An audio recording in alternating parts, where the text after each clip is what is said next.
My parents got left hundreds of thousands of dollars by their parents. I will be left with nothing but a ton of work. My parents are split, have been for 30 years.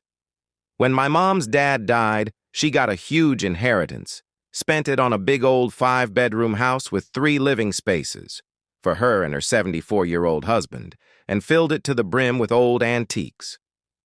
My dad got $800,000 from my grandpa when he died about 15 years ago.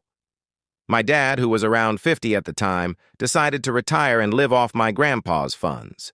Well, he blew through that quickly, spending hours upon hours at the casino, now lives on SS, and has amassed a huge collection of vinyl and 8-track tapes. They got checks handed to them. I'm going to end up with a nightmare's worth of work selling shit they bought with that money for a quarter of what they paid. I don't want to keep any of it.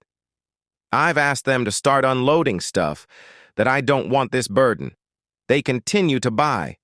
I have a 15-year-old son. I could never ever imagine doing something like this to him. I should be clear. I also have 2 stepsisters and 2 brothers, but I am in charge of both estates.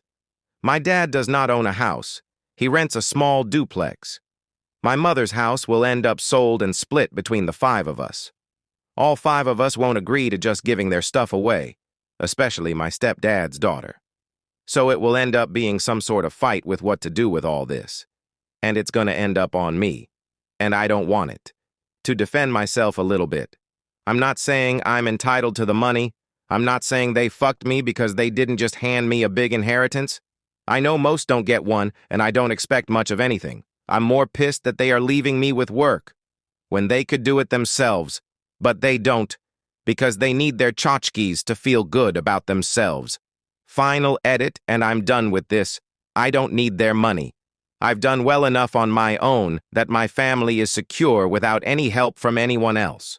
All I'm saying is they are costing me more work, fight, hassle, and overall stress in a time where I'm already going through losing a parent, my child losing a grandparent, and everything else that comes along with dealing with estates, banks, the funeral, everything else.